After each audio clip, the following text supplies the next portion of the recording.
इस कलयुग में सबसे बड़ा पाप क्या है? श्री कृष्ण के अनुसार सबसे बड़ा पाप क्या है? इस धरा पर कोई भी ऐसा व्यक्ति नहीं है जिससे पाप नहीं हुआ होगा।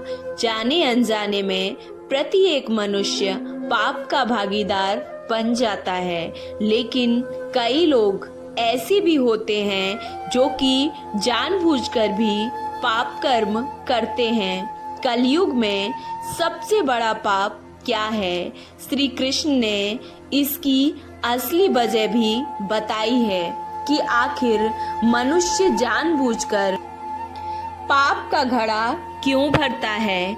इसके लिए आपको द्वापर युग में जाना होगा, जब कृष्ण और अर्जुन एक दूसरे से बात कर रहे थे। इस दौरान कुंती पुत्र अर्जुन के मन में सवाल आता है और वह केशव से पूछते हैं कि मनुष्य को कई बार पता होता है कि वह क्या गलत कर रहा है और क्या सही कर रहा है, इसके बावजूद भी वह गलत रास्ता क्यों चुन लेता है और पाप कर बैठता है।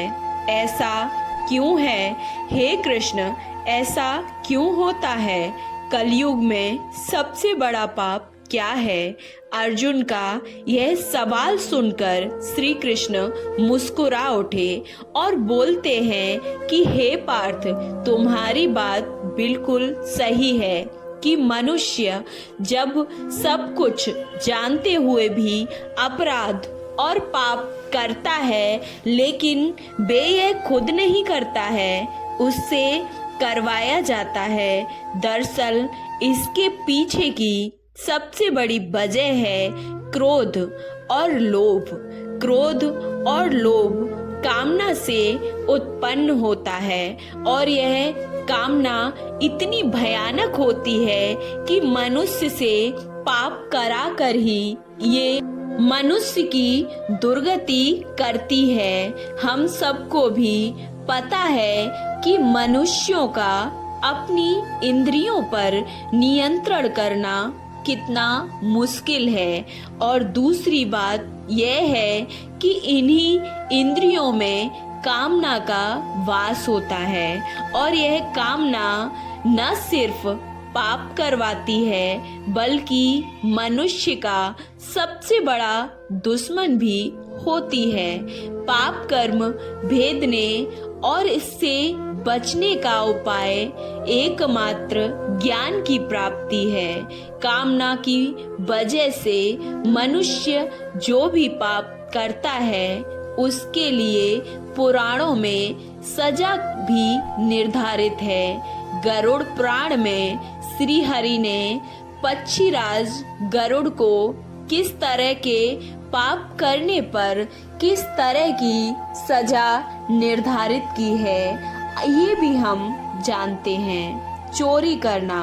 अगर कोई इंसान चोरी करता है या उसकी चोरी वाले काम में कोई उसका साथ देता है तो ऐसे लोगों को तामी नामक दुख भोगना पड़ता है। वहीं उसे कीड़े मकोड़े की योनि में जगह मिलती है।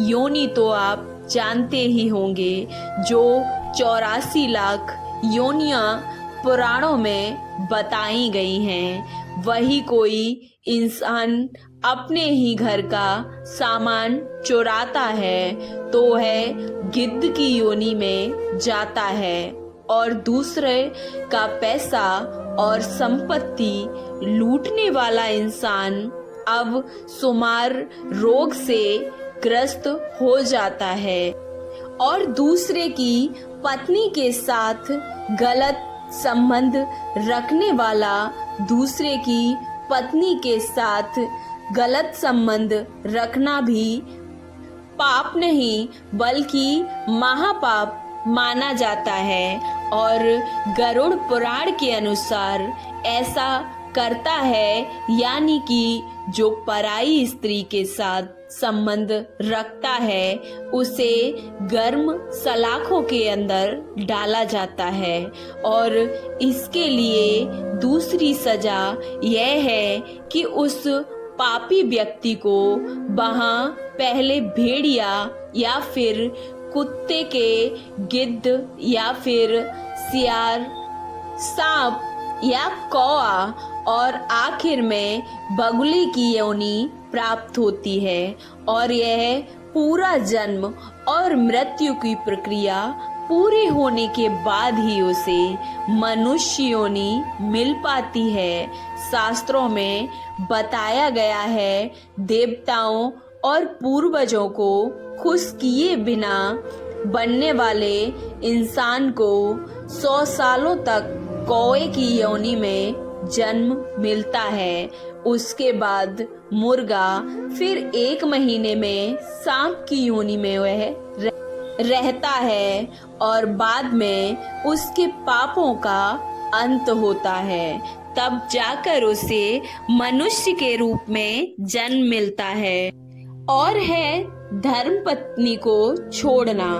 जो इंसान अपनी धर्म पत्नी को छोड़ने का पाप करता है वह अगले जन्म में गंधमाल नाम के महारोग से पीड़ित रहता है। और इसके अलावा जो स्त्री के बल पर दुनिया में जी रहा होता है वह दूसरे जन्म में लंगड़ा पैदा होता है। हत्या करना भी एक महापाप है। हत्या को भी पुराणों में एक महापाप माना गया है।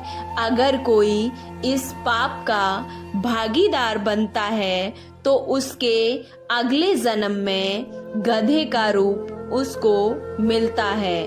इसके अलावा वह इंसान जो अस्त्र शस्त्र से हत्या करता है उसी से उसकी भी हत्या हो जाए तो उसे मृग योनि मिलती है, जिसके बाद वह मछली, कुत्ता और बाघ बनता है और इन योनियों में जन्म लेकर अंतिम में वह मनुष्य योनि में जन्म लेता है। और एक और है शारीरिक शोषण। शारीरिक शोषण करने वाला पुराणों में शारीरिक शोषण को भी महापाप माना गया है। खासकर वो लोग जो महिलाओं का शोषण करते हैं उन्हें अगले जन्म में कई तरह की भयंकर बीमारियां भी हो जाती हैं। अंत में श्री कृष्ण कहते हैं कि सबसे बड़ा पाप है भ्रूण हत्या। भ्रूण हत्या का महापाप माना गया है। जो लोग इस कर्म को अंजाम देते हैं उन्हें नरक में तरह तरह की यातनाएं झेलनी पड़ती हैं और उसके बाद उस मनुष्य का जन्म चांडाल योनि में होता है। दरअसल महाभारत में से जुड़े एक किस्सा भी है इसका। महाभारत की लड़ाई खत्म होने के बाद जब द्रोणाचार्य के पुत्र अश्वत्थामा ने उत्तरा के गर्भ में पल रहे बालक परिक्षेत्र ब्रह्म अस्त्र के प्रयोग करके उसकी हत्या कर दी थी, तब भगवान श्री कृष्ण को बहुत ज्यादा गुस्से में देखा गया था। श्री कृष्ण ने उस समय उस अश्वत्थामा से साफ साफ बोल दिया था कि अश्वत्थामा का पाप सबसे बड़ा पाप है, क्योंकि उसने कजन में बालक की हत्या की है। श्री कृष्ण ने इसके लिए श्राप भी उसको दिया था। दरअसल इसके लिए वासुदेव पुत्र ने अश्वत्थामा के सर पर लगा चिंतामणि रत्न उससे छीन लिया था और श्राप दिया कि तुमने जन्म तो देखा है लेकिन व्यक्तियों को नहीं देख पाओगे। अणी जब तक सृष्टि रहेगी तुम धरती पर जीवित रहोगे और दुख के भागी बने रहोगे। तो मित्रों, हमने आपको बताया कि कृष्ण के अनुसार मनुष्य के पाप करने की असीम भाषा क्या है और किस पाप के बाद मनुष्य को किस योनि में जाना पड़ता है, अगला जन्म आपको क्या मिलेगा, ये भी आपके पुण्य और पाप कर्म ही निर्धारित करते हैं। आपको ये लाइंस कैसी लगी? अच्छी लगी तो वीडियो को लाइक, चैनल को सब्सक्राइब करना ना भूलें। जय श्री कृष्णा, राधे राधे।